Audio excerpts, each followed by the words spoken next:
안녕하십니까. 저는 중2 학생, 하나님을 믿고 나라를 사랑하는 평범한 학생입니다. 저는 우파도 아니고 저는 좌파도 아닙니다. 저는 우파도 싫고 좌파는 더 싫습니다. 제가 이번에 제가 왜 좌파가 더 싫냐면, 이번에 더불어민주당 좌파 측에서 예배를 드린다,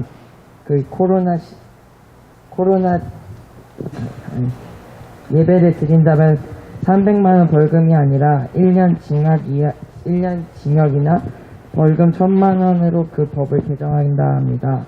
근데 그 1년 징역은 국기 훼손죄에 해당합니다.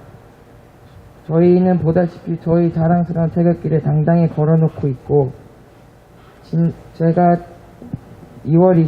지난 2월 29일 날 가족들과 함께 태극기를 메고 청와대를 향해 걸어가고 있는데, 갑자기 경찰들이 쫙 저희 앞을 막더라고요.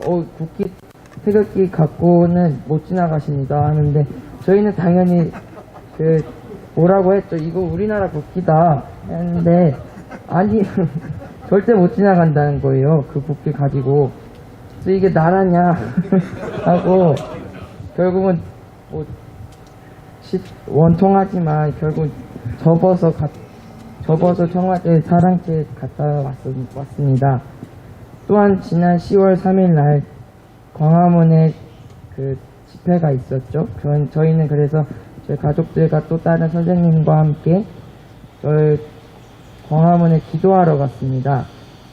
근데 저희 같이 간 선생님께서 태극기를 막 경찰 뒤에서 태극기를 막 흔들시다가 갑자기 그 경찰이 그 선생님께서 흔들고 계시는 태극기를 뺏어서 그걸 부서뜨리고 땅바닥에 내버렸다는 거예요. 저는 그걸 듣고 너무나 어이가 없었습니다. 징역 1년은 그 경찰들 공무원들이 해당하는 건데 왜 우리한테 징역 1년을 하려고 하죠? 예배는 저희의 모든 것입니다. 예배는 우리 삶의 모든 것입니다. 제가 경찰들과 저희 공권력자들에게 묻고 싶습니다. 행정명령이 헌법보다 높습니까? 헌법은 분명히 예배의 자유를 허락하고 있습니다. 예배의 자유를 보장하고 있습니다.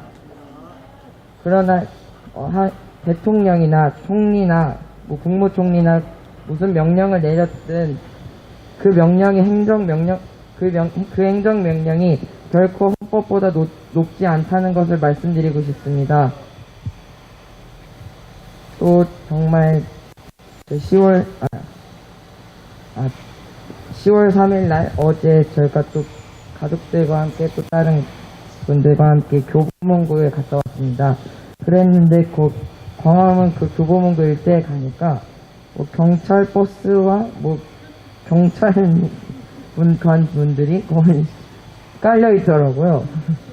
그 뉴스 보니까 경찰 한 300대가 와서 그 벽을 치고 있다, 이렇게 뉴스를 봤는데 정말 그렇더라고요. 완전 경찰 박물관 같았어요. 너무 놀랍고 조금 솔직히 무서웠어요. 그 교보문고 가려는데 막 경찰들이 어디 가시냐고 막더라고요.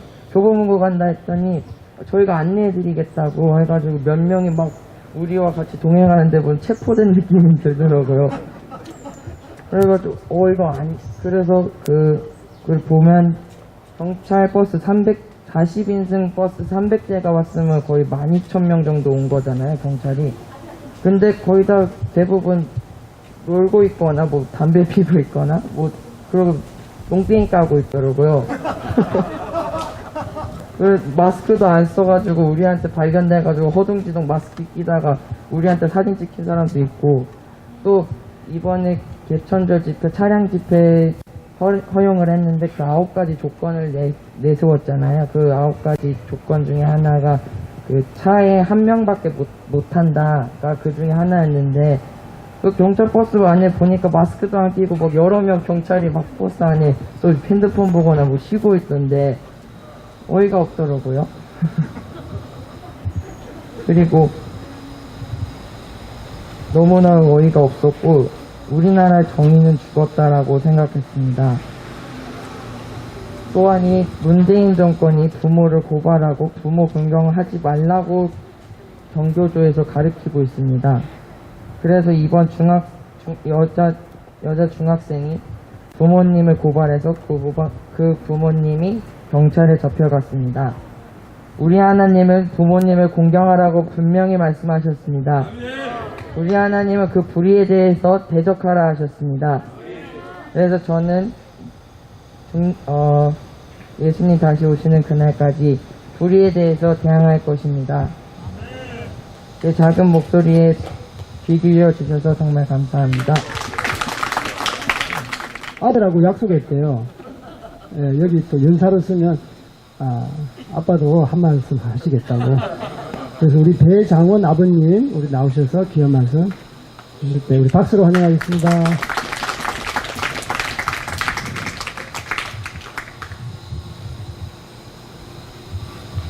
안녕하세요. 반갑습니다. 아들 덕분에 제가 오늘 이 자리에 섰습니다. 아들아 고맙다.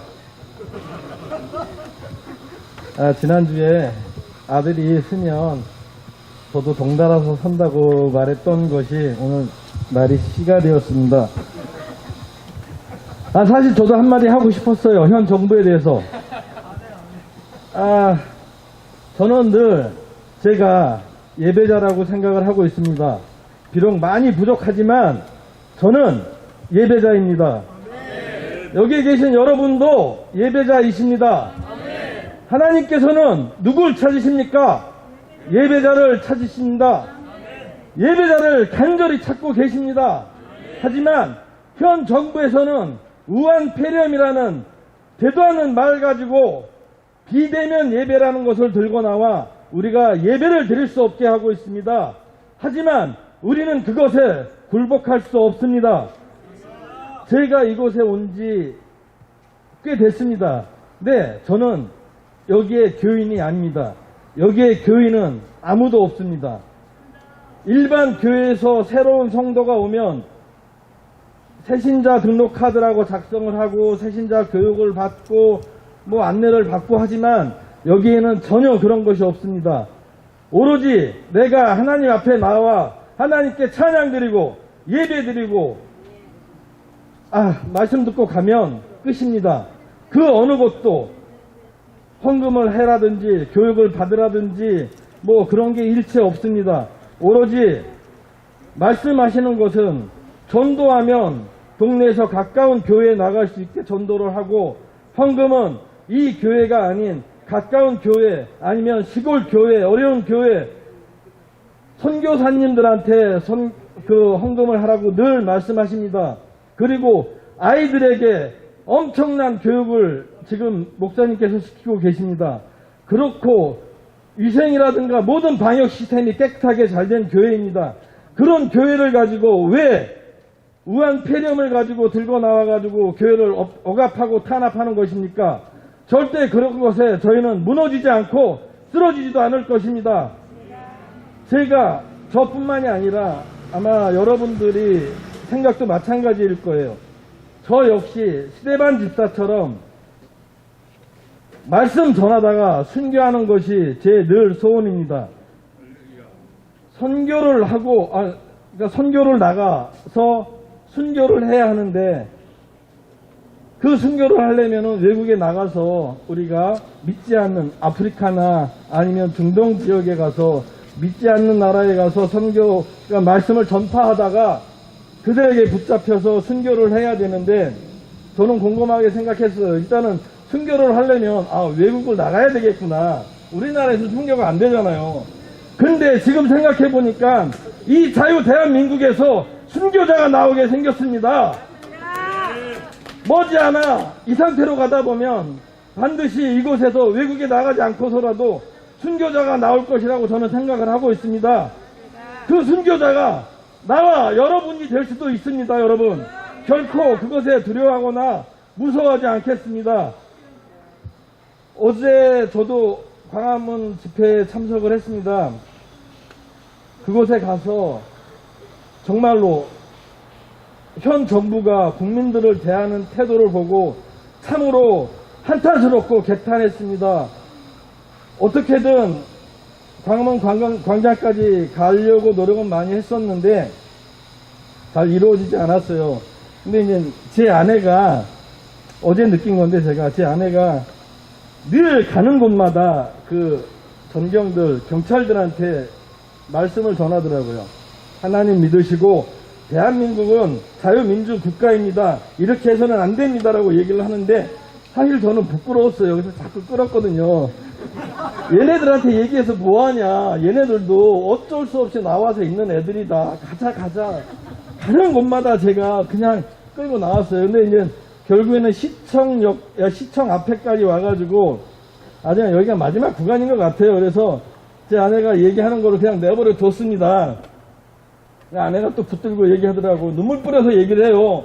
이 나라가 자유 대한민국이냐 아니냐 그것만 얘기를 해줘라. 그랬더니 한참 있다가 얘기를 하더라고요. 자유 대한민국 맞습니다. 그냥 제 아내가 울면서 그런데 왜 우리가 가고 싶어하는 곳, 우리가 하고 싶어하는 것을 왜 못하게 막느냐? 이게 무슨 자유 대한민국이냐? 공산국가 아니냐라고 얘기를 했습니다. 그러던 중에 어떤 그 나이 드신 분이 옆에 와서 말리더라고요. 잠깐만요, 제가 얘기할게요 하면서 나이가 지긋하시고 키도 확실하게 크신 분인데 그분께서 말씀을 하시더라고요. 나는 예비역 완스타로 전역을 했고 특전사로서 내 휘하에 장병들이 7,000명을 거느리고 있었다. 하늘에서 낙하산도 300번 이상을 뛰어내렸고 나도 너희들과 같이 똑같이 내 부하의 장병들을 거느렸고 내가 똑같은 말을 했다. 하지만 내가 너네들한테 이 자리에 와서 내가 하는 이야기는 무엇이냐면은 너희들도 어쩔 수 없이 상부의 지시를 받고 이 자리에 어쩔 수 없이 나와서 서 있는 거를 내가 알고 있지만은 하지만 내가 이 말을 전할 때 너네들 마음속에 이 말이 박혀져서 내가 이루지 못하고 간다고 하면 너희들도 똑같이 나와 똑같이 이 말을 후대에게 전해주기 바란다고 하면서 말씀을 전하시는 모습을 보고 나서 내가 아내를 잡아 끌었던 게 부끄러워지더라고요. 아내가 했던 말 한마디 한마디가 그 청년들 경찰들한테 마음속에 뿔이 박혔구나라는 생각이 들더라는 거예요. 그래서 저도 똑같이 앞으로 그러한 상황들 현 정부에 대해서 잘못된 부분이 있으면 저도 발언을 할 것이고 똑같이 투쟁해 나갈 것입니다. 지금 현재 이명박 정부가 이 작은 교회 인원 얼마 되지도 않습니다. 쓰러뜨릴 수 있을 거라고 생각을 하고 있지는 모르겠지만 결코 쓰러지지 않을 것입니다. 우리가 쓰러지면 또 다른 교회가 우리와 똑같이 일어설 것이며 대한민국에 있는 모든 교회가 거침없이 일어나서 이명박 현 정부 문재인 정부를 제가 흥분했습니다. 문재인 정부를 대항해 대적하고 싸워 나갈 것입니다. 그것을 명심하시기 바랍니다. 이상 마치겠습니다. 네, 여러분 안녕하십니까. 더 300블랙 전사 대표 맥다니엘입니다. 자, 오늘 우리 선구자 방송 우리 스튜디오에 나와서 여러 또 상품들 보고 있는데요. 제가 이 상품은 정말 가슴이 정말 미어질 정도로 감동 있는 상품입니다. 우리 선구자 방송 우리 선배님께서 직접 제작하신 애국 엽서. 벌써 이 애국 엽서가 4차까지 나왔습니다. 1차, 그리고 또 2차, 그리고 또 3차, 그리고 또 우리 블랙 전사들까지 나온 4차까지 이 애국 엽서가 제작되었습니다. 여러분들, 이 감동의 물결, 여러분들 우리 선구자 뉴스, 선구자 방송 통해서 이 구입하시는 이게 애국 엽서가 이런 것들이 애국 운동입니다. 애국 운동이 딴 게 없어요. 우리 우파 기업들, 또 우파 유튜버들, 또 재정적으로 지원해주면서 후원해주시고 도와주시고 또 이런 것들은 그냥 엽서가 아니에요. 작품이에요. 그리고 굉장히 또 합리적인 가격에 여러분들께 제공돼 드리고 있는데 이 구입 방법 우리 로카 청년 또 설명해 주시죠. 네, 구입 한번 안내해 드리겠습니다. 엽서 구입은 선구자 방송에서 구입을 하실 수 있고요. 한 세트가 총 9종으로 되어 있습니다. 너무 잘 나왔어요. 한 세트당 9종으로 되어 있는 이 상품을 1만 원에 보급을 하고 있고요. 우편 주소부터 하나하나 방송을 해드리겠습니다. 선구자 방송 연락처 010-2507번에 4861번으로 문자로 보내주시면 되겠고요. 1차, 2차, 3차, 4차가 있는데 여기서 원하시는 부분을 선택하셔서 저희한테 문자로 보내주시면 되겠습니다. 주문자 성함과 주소와 연락처와 구입하시고자 하시는 세트 수량 표기해 주십시오. 입금 확인이 되는 대로 접수되었다는 문자를 발송해 드린 후 엽서를 발송해 드리겠습니다. 미국, 일본, 기타 외국에서 주문 시에도 문자로 외국 연락처 받으실 분 성함, 주소, 수량을 알려주십시오. 입금 은행 계좌를 알려드리겠습니다. 농협은행 360-02-140392 예금주 황진무로 보내주시면 되겠습니다. 네, 그렇습니다. 제가 존경하는 우리 이승만 대통령. 이거 너무, 이거는 제가 오늘 사가겠습니다, 바로. 이승만 대통령 그 말씀 하셨죠. 뭉치면 산다. 맞습니다. 요즘 여러 어려운 상황이지만 우리 대한 국민들 뭉치면 삽니다. 그것도 제가 존경하는 진정한 또 리더. 우리 박정희 대통령의 가운데서 저한테 말씀해주고 계신 것 같아요. 그 명언 있죠? 중단하는 자 승리하지 못한다. 여러분, 지금 시국 많이 어렵습니다. 하지만 우리 국민들, 우리 우파, 애국 국민들 뭉치면 살고 중단하지 않고 전진하면 언젠가 좋은 날이 올 거라 믿습니다. 대한민국은 지금 어렵다 할지라도 깨어있는 대한국민이 자유 대한민국 살아서 다시 일으킬 줄 믿습니다. 우리 다 같이 대한민국 화이팅 외치면서 마무리하도록 하겠습니다. 대한민국 화이팅!